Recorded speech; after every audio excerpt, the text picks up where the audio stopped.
Con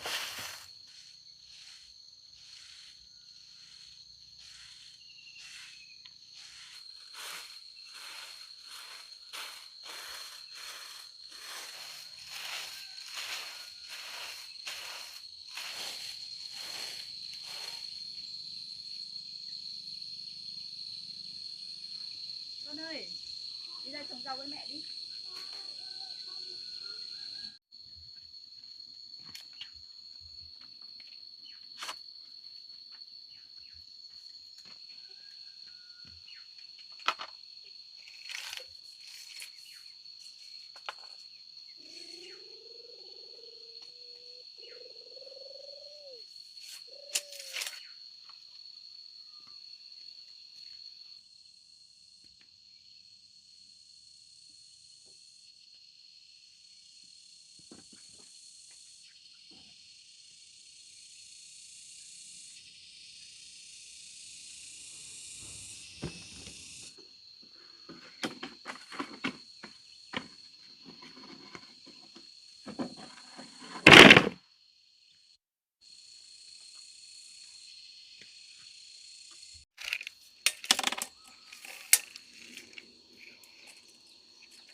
quần nhé. Vâng. Chưa ạ? Vâng. Ai đi lấy cho mẹ cái quạt ra đây, nóng quá. Vâng. Cơ đấy nhé. Vâng.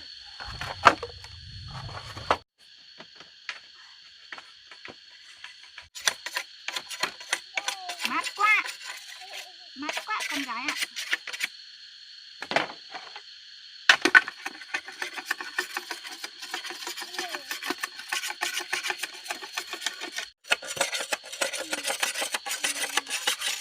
Mấy nữa mẹ đi mua quạt nhá. Vâng. Mua quạt mát về nhỉ. Mua quạt trên trần nhà ấy. Mua quạt trên trần nhà này. Con mệt không? Con mệt thì con nghỉ. Con phải quạt cho mẹ đâu. Con tự quạt cho con nhé. Đúng rồi. Quạt cho con đi. Để được con cá lông bơi bơi á, nhưng cái cười lên to cái kệ. Đó, hỏng cái quạt của mẹ đi đấy.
Gì đấy con?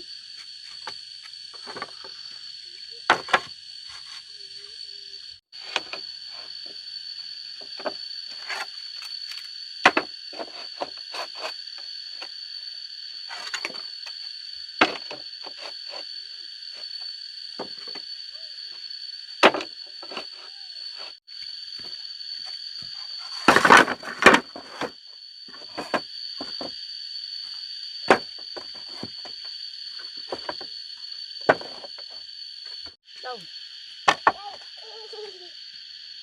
Rồi.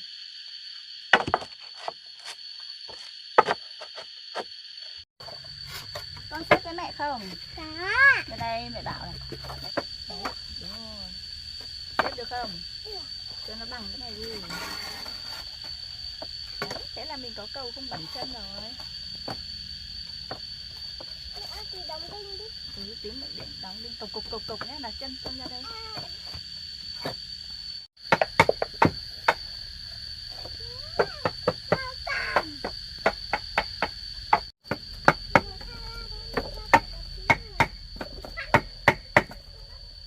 Đâu rồi?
Đây con cào chỗ này này. Cào từ đây, cào xuống đằng kia. Đấy.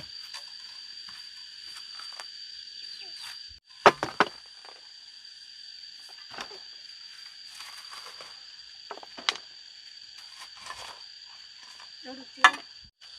Đâu vào đây mẹ. Đây, đi sát lên con. Con cầm dầm xuống mà. Dầm xuống. Cào cái miếng này ra đã chứ. Chứ đều đều à.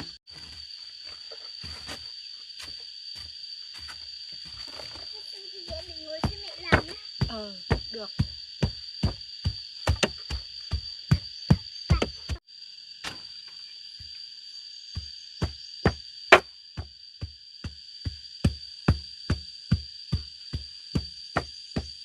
Đâu con, tránh tay mẹ nè. Có con sâu. Không sợ đâu. Có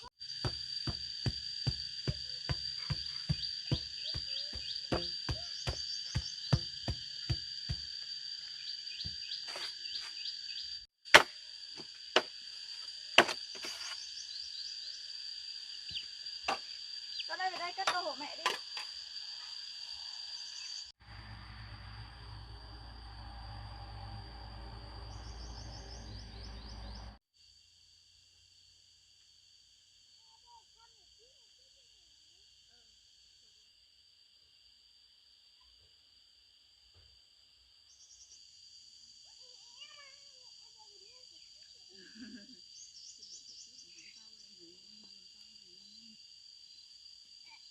Hái rau trong miếng chợ nhỉ. Đây, xuống này đi. Cái này mẹ trồng nhá, xuống này trồng. Cái này đây mẹ ấy mổ ra. cái sâu hổ kìa. Kệ nó. Con lại rồi. Con nhổ đi. Mẹ ơi, cây này dài quá mẹ ơi. Dài quá mất tiêu rồi. Đấy, cây này có màu đỏ này. Lấy cái nào? Nó nhổ được một cây rồi nè, một cái màu đỏ. Đấy, con cho vào rổ đi. Nó rụng đất đi rồi. Một xanh này lớn này. Ôi là phết ăn màu đỏ đẹp quá. Cây màu đỏ cũng có. Lấy cả cây màu đỏ nữa nhé. Đây này con. Đây nhiều cây nhổ đi. Cái này mà xanh lá cây nhưng nó lại lớn. Ôi cái này bị sâu ăn hết rồi này. Ui dồi. Có một cây giống một ốc. Có con sâu. Có con sâu. Cây nó không sao đâu. Con sâu nhỏ lắm. Tại sao mà giờ ăn rau của mẹ đây? Đi, nhanh. Không, đi chum này đây.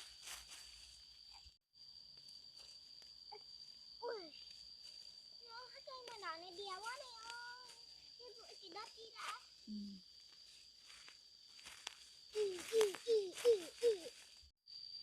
Ừ. Được nhiều thế. Cái này nó đẹp quá. Ừ.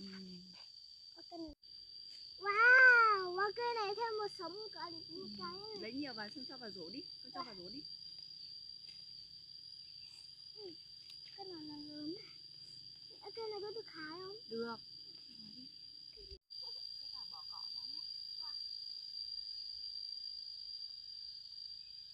Con cho vào rổ cho mẹ.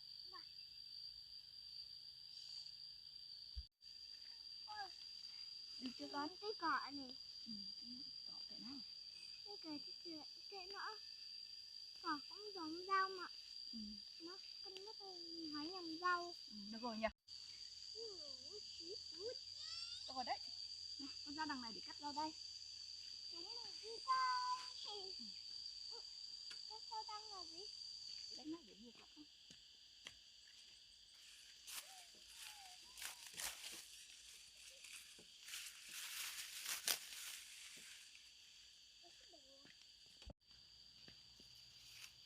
Con về đây con chuẩn bị xếp cái này cho mẹ đi. Con cài qua bên đây có sinh nhau không? Có xinh.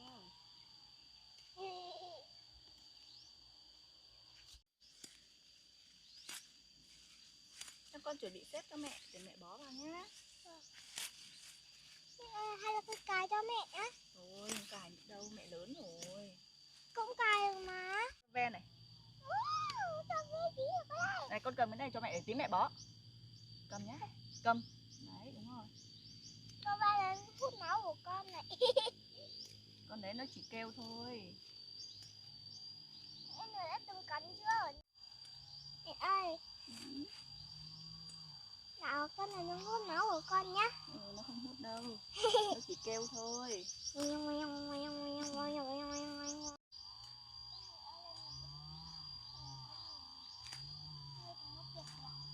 rồi nó xem kia.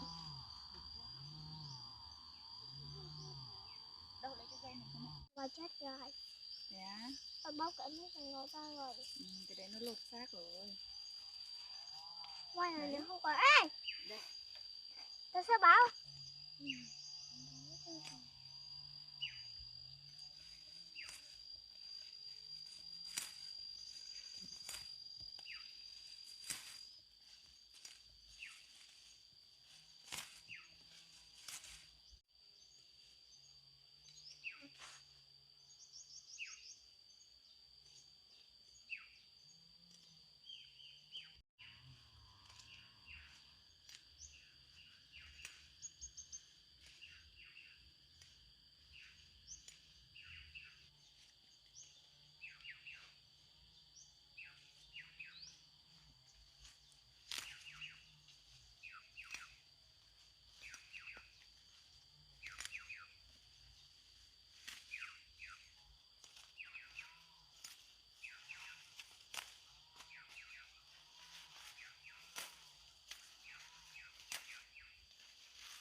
Con ra đây bó rau với mẹ.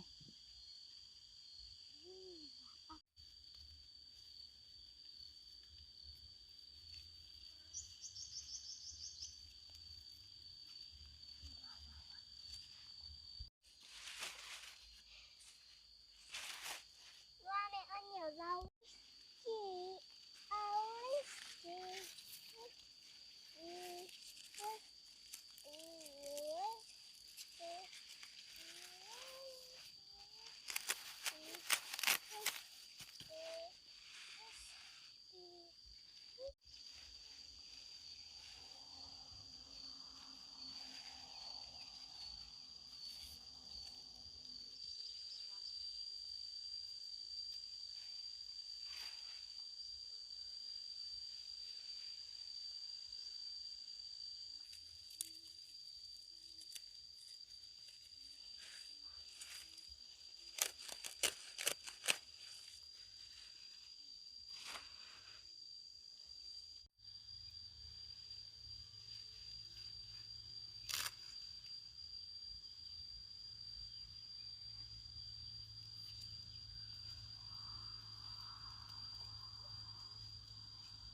mẹ mua kẹo cho nhá. Không được nhiều tiền. Đúng rồi. Ăn nhiều quá. Đấy, nhiều chưa? Nhiều quá mẹ Gì đấy, quả bí nhỏ à? Vâng.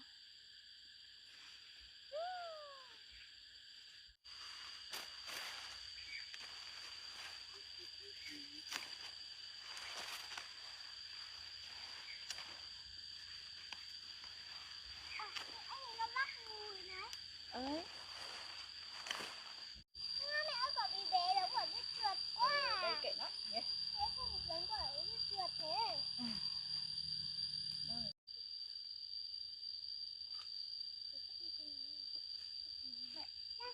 Đấy, đặt xuống đây.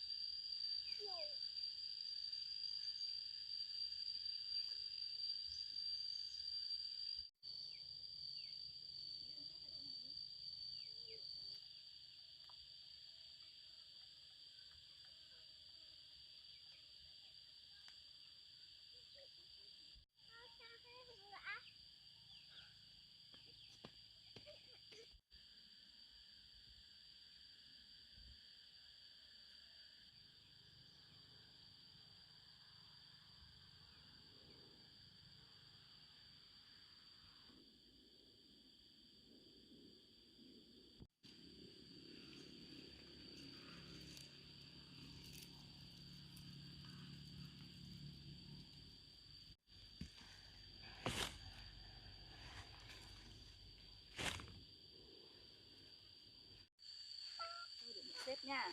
Vâng. Mình đi chợ nha. Chúng mình đi chợ thôi. Đấy. 4 này. Nhiều quá giống bò hoa quá. Mẹ nó có cả lông. Nhậm đấy. Ôi trời.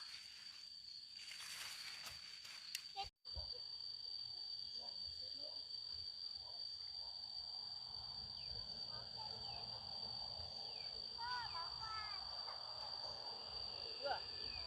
Mở khóa cửa đã. Em muốn thử chiếc này. Đội lên đầu thôi. Đúng rồi. Chiếc đẹp không?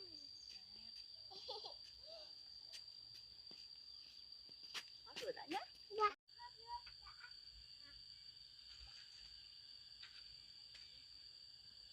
Túi này cho mẹ. Mở khóa cửa.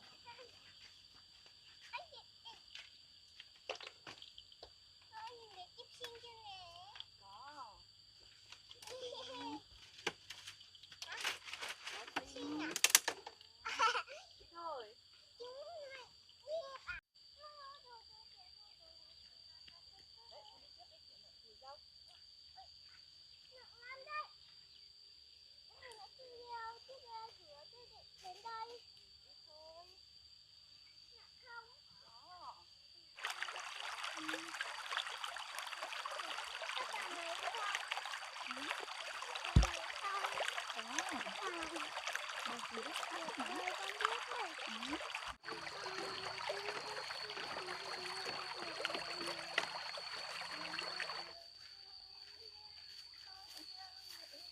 Mẹ ơi, hồi nãy mẹ ông hát đấy. Hát thầm. Để chiếc Cầm hát một đến bài. đoạn.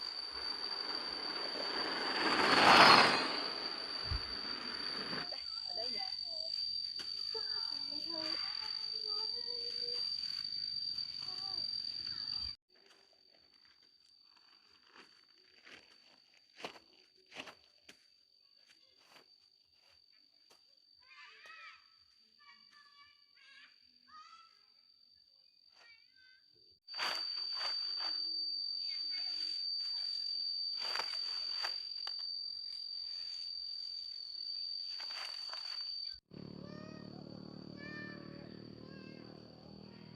Đấy, con lấy rau đây ra đi.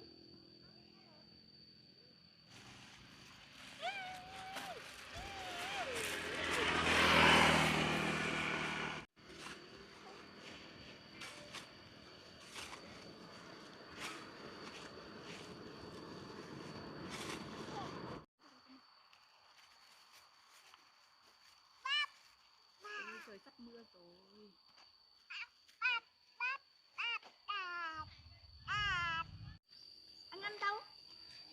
Mới rau nhỉ? Là mới rau. Rau em vừa cắt. Ngăn rau gì?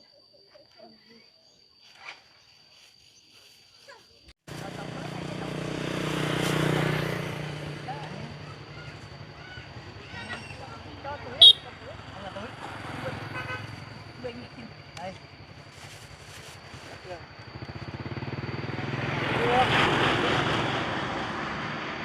Rồi. Tiếp. Rau bé ơi. Ăn nó tiền thôi.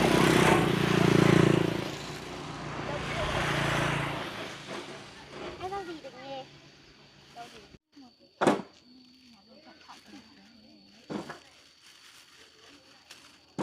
Cuốn nào thì nó non mà.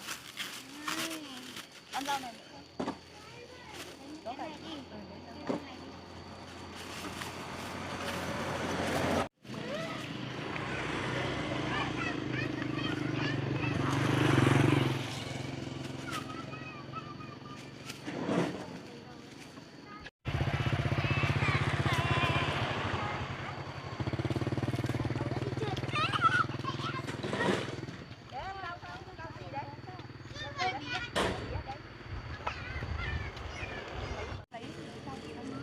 Đây à?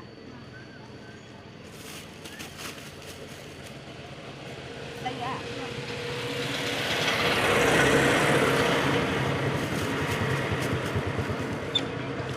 Rau gì đấy? Đây. Rau đây à? Đây. Ở đằng dưới. Ừ. Có cả rau đây cả rau.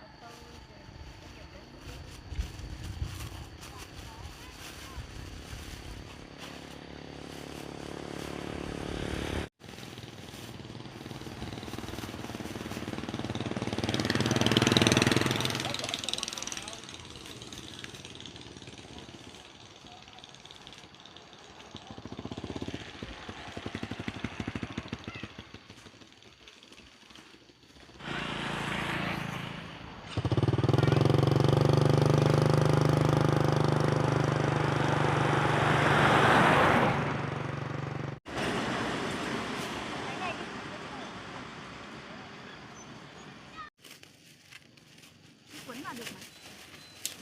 Ôi trời sắp mưa mất rồi. Cảm ơn nhé. Ngon lắm.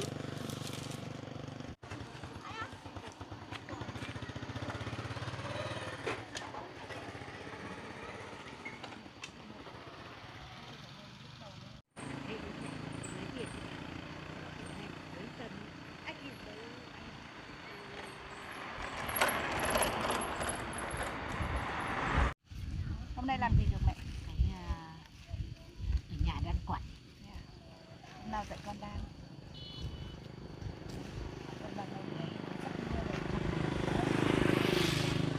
Đâu ở cái xe bên kia? Đây, mới Rau đâu. con ơi. À cái sáu mới rau. Đấy, rau gì? Rau bí đi. Rau bí này hả? Ngọt lắm rồi. Rau đầy cũng ngon này. Rau. Đấy, mới à? Có rau bí nữa không? Chín hết đi nha, còn một mớ. Đấy, cho đằng ngọn đi trước. 15.000. Tí mẹ cầm về nhé.